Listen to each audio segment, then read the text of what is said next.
Hey, I'm Mark Hayes, one of the engineers here, and this is the ARC.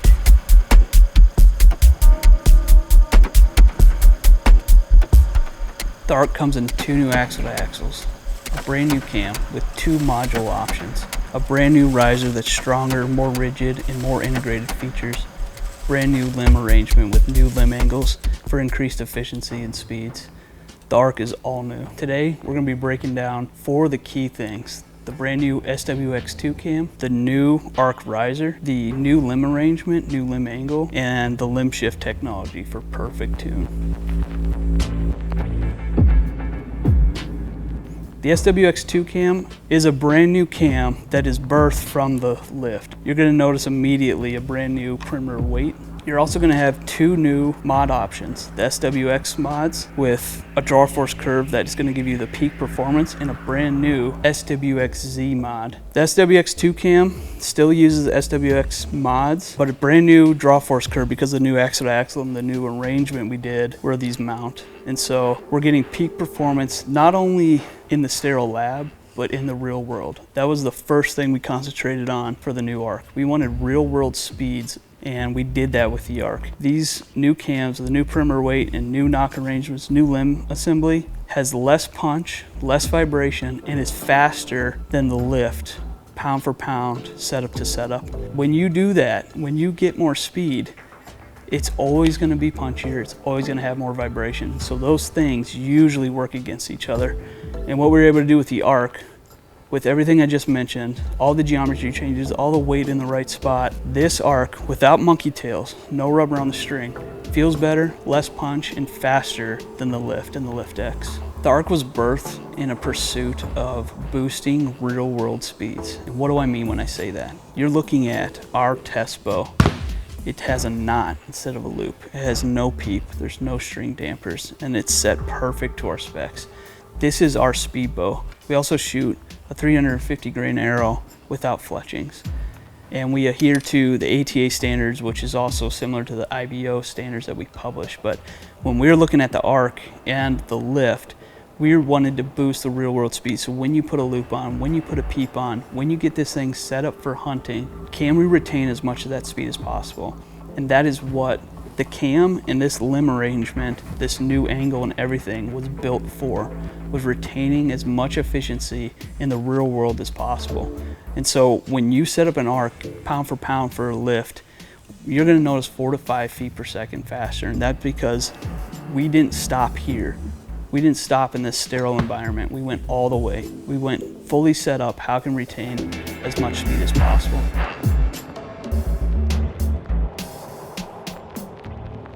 The ARC powered by the SWX-2 cams will produce speeds that is unmatched in the industry.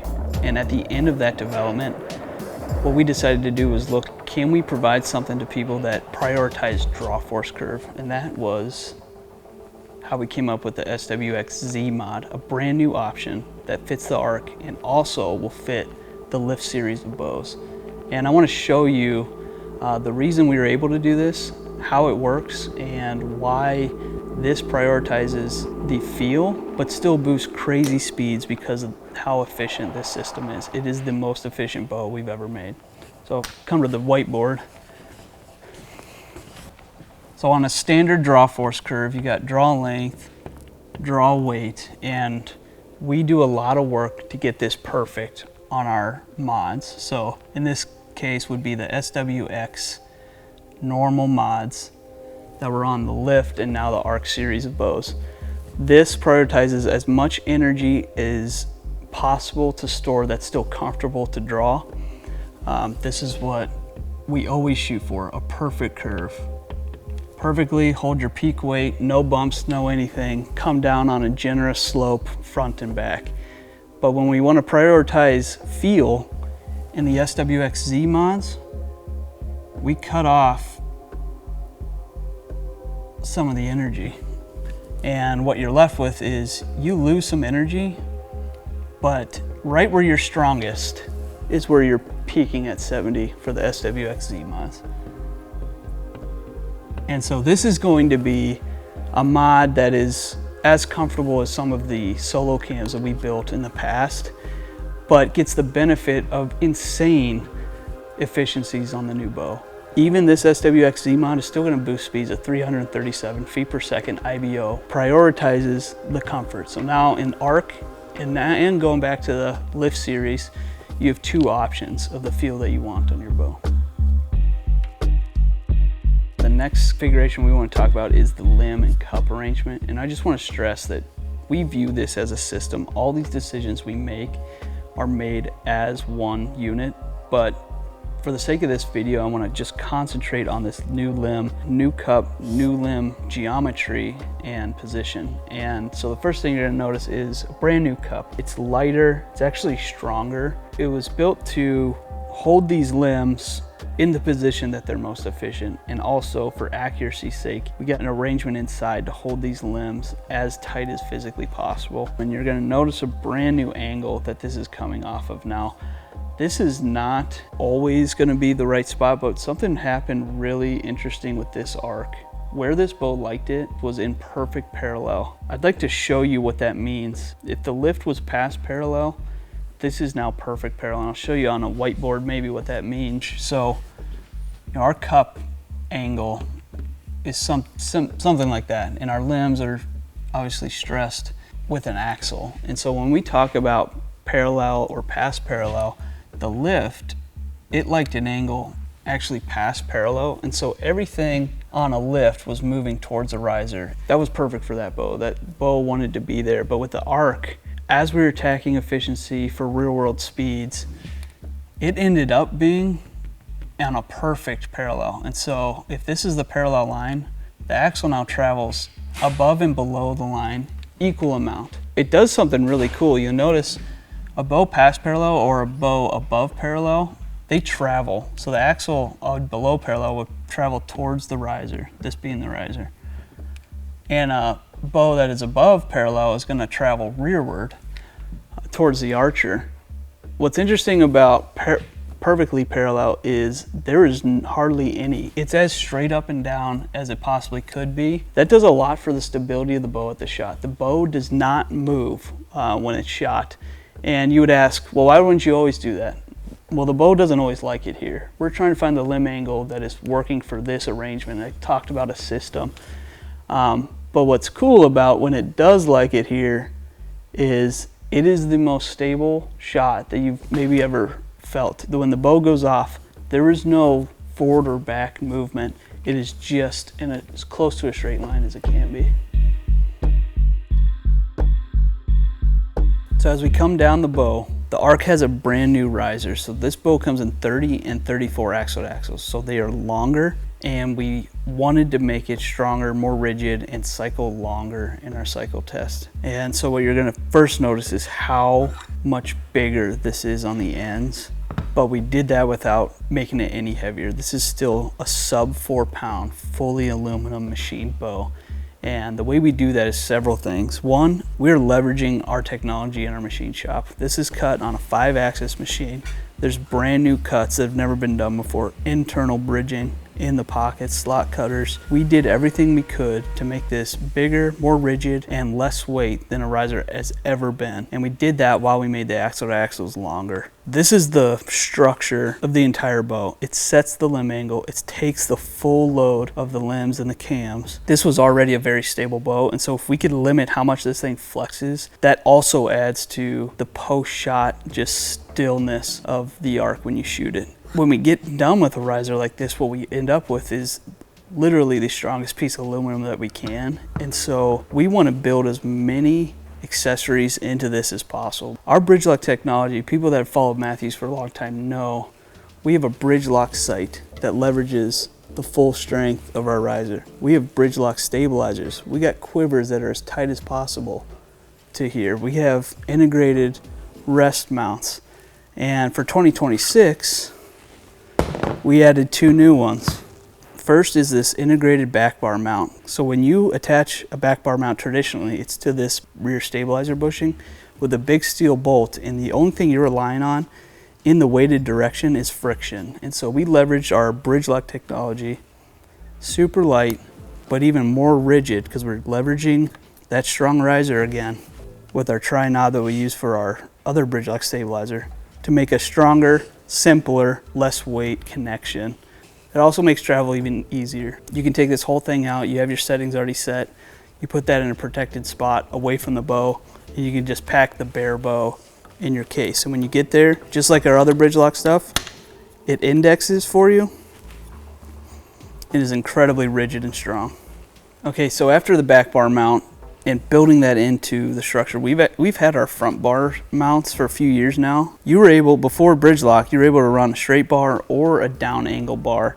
But again, you had to add a bracket to that. You needed a steel bolt, a piece of aluminum, quick disconnect, all adding complexity, all adding weight, and really not as rigid. And so what you're looking at here is our next generation of bridge lock stabilizers.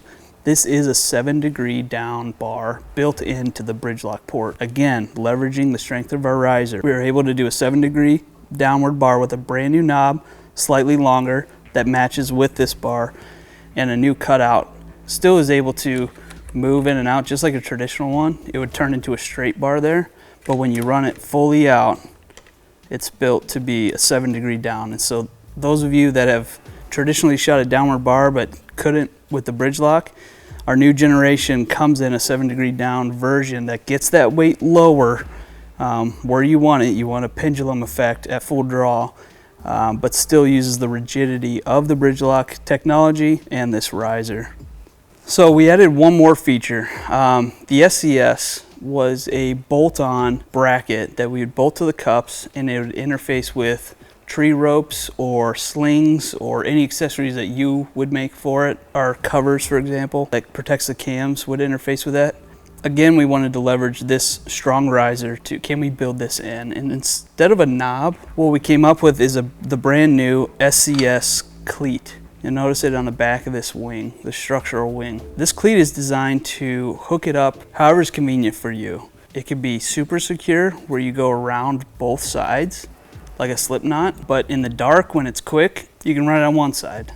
So in this cleat, again, utilizing the strong riser, we're building another feature in that is lighter and stronger than the piece that it replaces. Because at the end of the day, this riser is the bracket. This is as strong and as rigid as you can make aluminum. And so we want accessories that leverage that strength and get rid of everything that complicates that. No more brackets, no more extra weight, no more loss of rigidity and strength because of those brackets and the screw holes. Use what you got, make it indexable, always repeats, and as strong and as light as possible. That's what integrating accessories does. So in that mindset, to keep things simple, to keep them strong, keep them rigid, and keep them as light as possible, the ARC completes that system. Now every accessory you put on your bow leverages the strength of this riser.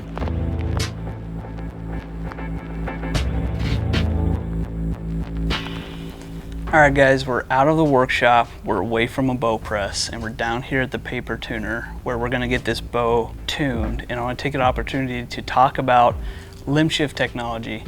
This is the second year that it's been implemented on our mainline bow. Limb shift is a technology that's built up here in this limb arrangement, and what it allows, it's the only one in the industry that slaves the cam to this side of the limb. So it's never going to move. This is always static, and what we're doing is manipulating this limb left and right microscopically to change the leans bow to get it tuned to whatever arrow, your spec setup, your grip, whatever you do, we want this bow tuned exactly for you. Let's shoot through the paper and see how this is, and then we'll go through a quick how-to, what you're going to do on your bow when you're shooting it. This is a great example of limb shift. That is a really good tear, but it is right. Number one, the side that's lasered, limb shift. That's where you're gonna do your manipulating. Do not touch this side. This is the side that you're gonna be doing all your manipulating. So first we're gonna take the lock screw out. It's labeled lock right here. Both sides. And now you're in what I would call tune mode. You can shoot the bow as much as you want here. When you're at the paper, I would just leave these screws out, put them in a safe spot, and now we're gonna manipulate my lean. So I had a baby right, a small right. Notice on here, we got this labeled left and right. With a 5/32 Allen wrench, I want you to stick it in and turn it to the right. Now I know that's just a small tear, so I'm only gonna go about 1/8 of a turn and 1/8 of a turn top to bottom. I'm gonna leave those screws out and shoot it again. And that's a perfect bullet hole. Not only is it your coarse tuning, but it is your fine tuning as well. Now that I'm set, I'm gonna go ahead and put my lock screws in. And now this bow is set and we're done. We did it all here at the paper tuner and we're ready to go finish the setup on the bow.